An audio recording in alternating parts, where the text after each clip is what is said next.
Il y a des alternatives au reconfinement. Là, on y est ce soir. Quand le Premier ministre parle de troisième voie, est-ce que ça correspond à ce que vous vouliez ? Non, mais franchement, c'était très complexe ce soir et c'était assez confus le propos du Premier ministre. Il nous parle, notamment, je pense aux salariés. Vous savez, les gens ne vont pas travailler par plaisir. Il dit qu'il faut privilégier le télétravail, mais il demande aux entreprises de le faire. Donc ça va continuer à ne pas se faire. Si j'ai bien compris, l'activité économique sur les chantiers va continuer, dans le bâtiment, dans beaucoup de secteurs. En fait, qu'est-ce qui se passe de nouveau ? Certains commerces vont devoir fermer et on se pose pas le problème des conséquences, ou du moins le Premier ministre n'a pas évoqué les conséquences sociales que tout ça a. Les entreprises qui fournissaient ces commerces, ça va entraîner encore de la casse sociale. Quels sont les revenus de remplacement qui sont prévus pour les conséquences de les fermetures de ces commerces ? Est-ce qu'on va arrêter par exemple les frais bancaires ? Beaucoup de gens aujourd'hui subissent des frais bancaires qui sont en augmentation. Est-ce qu'on arrête les plans de licenciement qui sont aussi les conséquences des mesures qui sont prises actuellement ? Tout ça n'est pas évoqué ce soir. Franchement, beaucoup de gens n'ont pas bien compris ce qui est en train d'avoir lieu. On nous dit qu'il faut faire attention, mais on décale de 18 à 19 heures. Pourquoi pas ? Nous, effectivement, on propose qu'il y ait des systèmes que l'on vive avec le Covid, notamment des systèmes de rotation pour aller au travail, ce qui n'est toujours pas mis en place, que notamment, je prends un exemple, parce que des amis enseignants, un prof de sport me disaient, réagissaient au propos du Premier ministre, il dit désormais l'activité sportive scolaire va pouvoir avoir lieu, mais elle avait lieu, monsieur le Premier ministre, étiez-vous au courant ? Mais elle n'avait pas lieu dans les gymnases. Est-ce que monsieur le Premier ministre nous a annoncé qu'en fait désormais elle pourra avoir lieu dans les gymnases ? C'était pas très clair. Bref, on pourrait prendre beaucoup de sujets, moi je ne sais pas si vous avez bien compris, ou si ceux qui regardaient ont bien compris les conséquences concrètes dans leur activité professionnelle que tout cela a à voir. Est-ce que vraiment, lorsque le patron impose de venir au travail, alors qu'on pourrait faire autrement, quelles mesures vont être prises pour éviter qu'éventuellement on soit forcé à ça ? Vous voyez, il y a beaucoup de choses qui restent, à mon avis, assez incomplètes, mais moi j'insiste sur le fait que c'est la casse sociale qui me préoccupe aujourd'hui. Vous savez, il y a aussi des profiteurs de crise dans la période, monsieur le Premier ministre n'en parle pas, dans la grande alimentation, je suis allé soutenir les salariés de Carrefour dernièrement, l'entreprise a fait beaucoup de profits, mais il va y avoir des licenciements. Cet après-midi, j'étais avec ceux de Roissy, où là aussi, il y a plusieurs licenciements. 30 000 personnes peuvent perdre leur emploi dans le bassin d'emploi autour de l'aéroport de Roissy-Charles de Gaulle. Tout ça, les gens attendent des réponses concrètes. Et ça participe au consentement à l'autorité par rapport à ces mesures. Et il n'y avait rien de ça, c'était totalement absent du discours du Premier ministre ce soir. Et ça me pose un problème de fond en Seine-Saint-Denis. Enfin, je voudrais insister sur une dernière chose.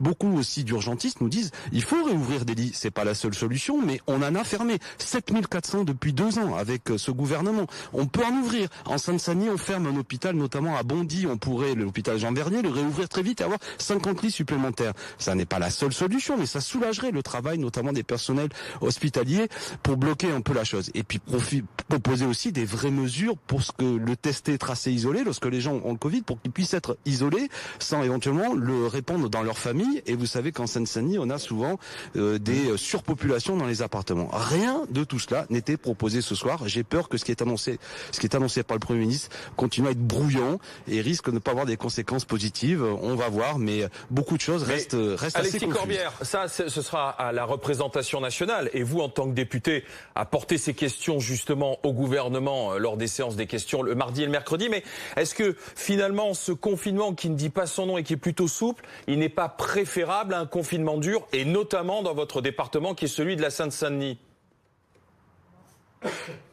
Mais d'ores et déjà, il y a des conséquences que je vous décris qui sont terribles, sur lesquelles concrètement, il y a des saturations dans des hôpitaux parce que la situation, elle est difficile.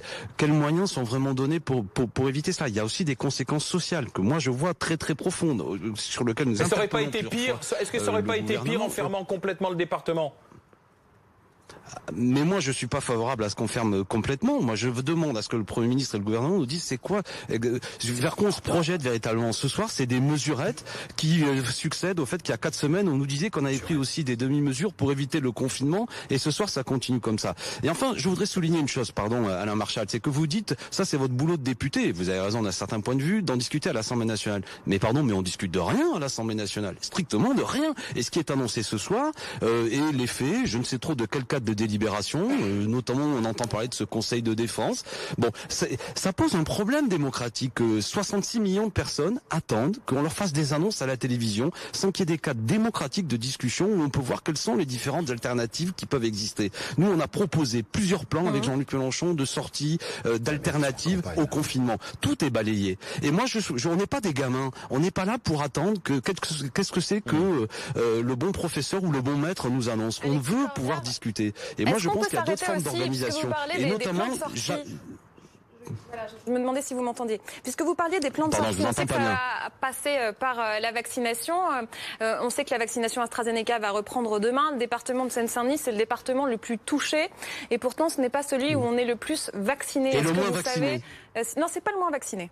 Donc ça, c'est pas vrai. Mais c'est un où on vaccine le moins. C'est pas celui où on vaccine le moins, mais ça fait partie des départements la subtilité. où il y a le plus faible taux. Non, mais c'est quand même important de le dire. Est-ce que vous savez si ça peut bouger, puisqu'il y a ces histoires de doses AstraZeneca qui peut-être resteraient dans la nature, si des personnes se détournent de ce vaccin, hypothèse qui est évoquée aujourd'hui par le Premier ministre, qu'est-ce qui pourrait être fait ?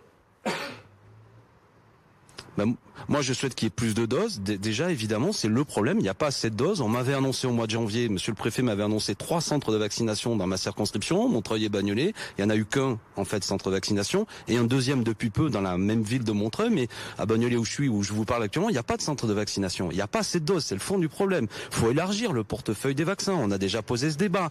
Les vaccins qui ont été choisis par l'Union européenne, on peut en choisir d'autres. Ceux qui sont chinois, russes, cubains, etc. Il faut pas sourire. Ils existent, ils sont utilisés. Et je veux dire, en plus, on peut comprendre avec ce qui s'est passé avec AstraZeneca qu'il y a un petit doute qui soit auprès de plusieurs personnes. Moi, j'encourage les gens à se vacciner, mais on peut comprendre pour rassurer les gens aussi peut-être qu'il y ait des choix qui soient proposés. Bon, voilà, tout ça, c'est autant d'éléments. Moi, les éléments dont je dispose à ce stade, il n'y a pas de vaccins supplémentaires qui sont proposés à la Seine-Saint-Denis. J'insiste, même si on va pas jouer sur les subtilités, que c'est le département qui est le plus touché, parce que c'est ceux qui sont les premiers de corvée, comme on dit, ceux qui vont travailler, ceux qui sont pas dans le télétravail, parce que c'est les travailleurs manuels, les ouvriers, ceux qui sont souvent sur les chantiers, ceux qui se lèvent tôt pour nettoyer, qui sont dans notre département, qui sont particulièrement touchés, et ils sont le moins vaccinés. Alors on nous dit c'est parce que le département est plus jeune, certes, mais n'empêche qu'ils sont particulièrement touchés, et comme on a des surpopulations dans nos appartements, en raison des conditions, vous savez, un peu difficiles, eh bien on se retrouve dans des situations où on ne propose pas à des gens qui sont touchés par le Covid de s'isoler, alors qu'on pourrait le faire, on pourrait réquisitionner des hôtels. Aujourd'hui l'hôtellerie est impactée par la situation, elle est moins occupée, profitons-en. Rien de tout ça est fait, donc vous comprenez qu'il y a une situation qui est assez dramatique, et je reviens sans développer parce que j'ai dit tout à l'heure, les questions sociales. Quel revenu de remplacement pour ceux qui bossent pas? Quelles mesures on prend pour éviter que des gens basculent complètement dans la pauvreté, parce que ce sera la 4e vague psychologique, la 4e vague sociale qui va suivre cette 3e vague aujourd'hui auquel nous faisons face. Merci Alexis.